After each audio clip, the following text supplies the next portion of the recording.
The time is just gone 3 minutes past nine as we continue with the show this morning. And it's time now to look at Hajj 2022, Hajj 1443 AH. And we are talking about accredited Hujjaj. And SAHUC has now made an announcement. And we're talking about their third Hajj accredited list for 1443 AH. We join on the line by Shaheen Essop, the president of the South African Hajj and Umrah Council. Shaheen, assalamu alaikum wa rahmatullahi wa barakatuh. As always, welcome to the show. Wa alaikum salam wa rahmatullahi wa barakatuh to you, Naya, to everyone at Salam Media, and to the viewers and listeners out there. You seem pretty pleased this morning, Shaheen. I just saw that broad smile as you logged in. Any particular reason? I'm always pleased. A Muslim must never be displeased and a Muslim must never be down. And inshallah, we make dua that Allah subhanahu wa ta'ala showers His mercies and blessings on the Muslim ummah throughout the world, inshallah. Well, and a smile is sadaqah, alhamdulillah. So I've received my fair share of sadaqah from you this morning. Thumma ameen. Thumma ameen. Shaheen, let's talk about the third accreditation list. Now, we know it's out, and obviously, this is a list that is now going back, to 2014? Yeah. So in the past, what we've basically done is we've waited for the closure of these lists before we put out a second or a third list.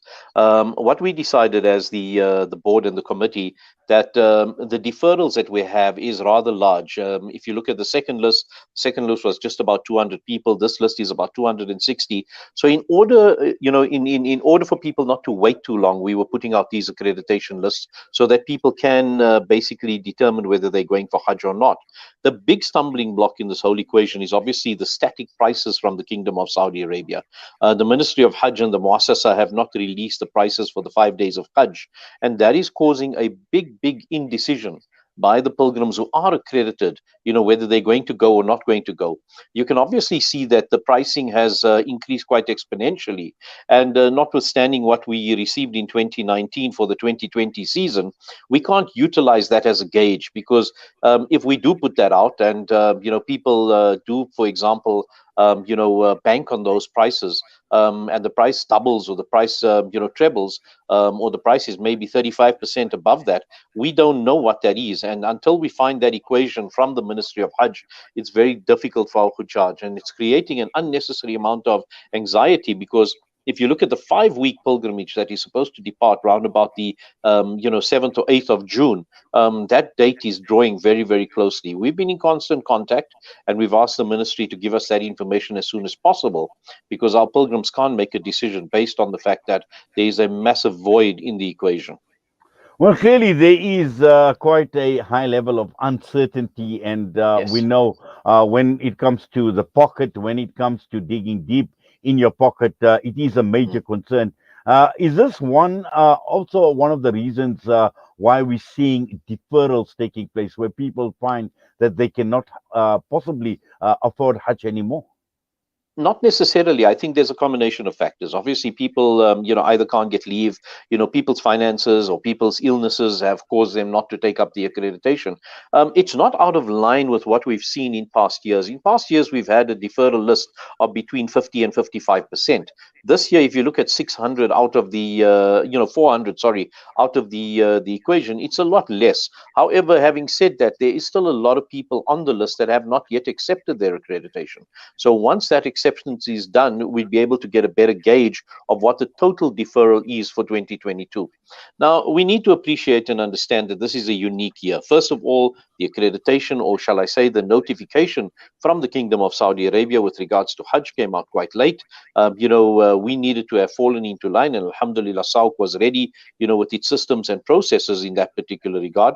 But we're still waiting for the information from the kingdom. So they've changed a tremendous amount of things in Saudi Arabia, in the sense that, first of all, they put the upper age limit at 65, so people under the age of 65 can only go for Hajj. Secondly, they've obviously moved into a privatized process for the mutawifs, and as a result of which, there's a lot of niggles that they're trying to resolve in that particular regard. And as a result of that, inshallah, we should see, the pricing come through sooner rather than later. Yes, and also we know that we have limitations as far as Hajj operators is concerned. Yeah. There are very few this time around, and one needs to consider that fact as well from their planning perspective, Shane. Absolutely, because SAHUC's accreditation process is one part of the equation. The back part of the equation is the electronic Hajj system of the Kingdom of Saudi Arabia. Operators need to upload the pilgrims, into that system. They need to do the contracting for the accommodation, Medina, Makkah, Azizia, and also do the necessary bookings for the 5 days of Hajj on that system, and that will then determine, when the visas can be issued.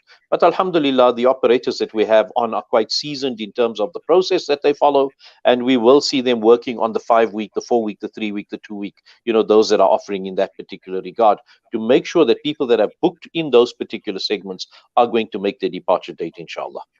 Yes, now to make the departure date deadlines, and I know SAUC has Yeah.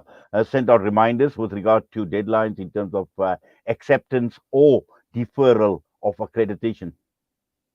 Yeah, that's correct. So, we basically extended it to the 25th of this month in terms of acceptance of accreditation at 1800 hours, and then the selection of a Hajj operator by the 27th of this month to make sure that the operators have sufficient time in order to then facilitate the departures of those pilgrims according to the segments. Yes, just as far as the selection of the Hajj operator is concerned, do they have, or to those who are accredited and want to go for Hajj, do they have enough information to make sure that they are making the right decision as far as selection of the tour operator or the Hajj operator is concerned? Yes, I think so. From a point of view of service from this country, the operators that we've selected that have applied and have been successful in their accreditation, those operators have all fulfilled their requirements in terms of putting out packages for ground arrangements. So the discussion is ongoing with those operators between the Haji and the operator to make sure that the cost, the breakdown of the cost of air tickets. Obviously the void is still the cost in the Kingdom of Saudi Arabia, and that should come through soon, inshallah. But operators, or shall I say pilgrims, have got the necessary information at hand. As I mentioned before, these are seasoned operators. It's a sad situation that we couldn't have more operators on file, but operators that did not apply by the closing date unfortunately fall foul of themselves. Well, Shane, is this likely to be the final list now? Of accreditations, I don't think so. I think that we'll still probably see some deferrals coming through. We've already seen that this morning, a handful of deferrals coming through from that list. So I do believe that, we may put out another list a little bit later, but we'll have to wait until after the 25th for that. Well, Shane, I know you rushed this morning, but as always, Jazakallah, we thank you for your time. Assalamu alaikum wa rahmatullahi wa barakatuh.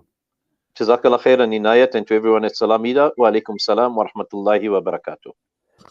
Shaheen Essop, the president of SAHUC, with the third accreditation list. And just to remind the deadlines, obviously, the accreditation must be accepted or deferred by the 25th of May 2022 at 1800 hours. That's at 6 p.m. And the final date for operator selection is going to be the 27th of May 2022, which is just basically a week or just over a week away. We make dua that Allah subhanahu wa ta'ala make it easy and accept the Hujjaj who will be representing us this year on the day of Arafah and in the holy lands of Makkah and Medina. And with that, we're going to go for a break. Next up is going to be a lovely nasheed, Allahu, and this is the Labbaik group.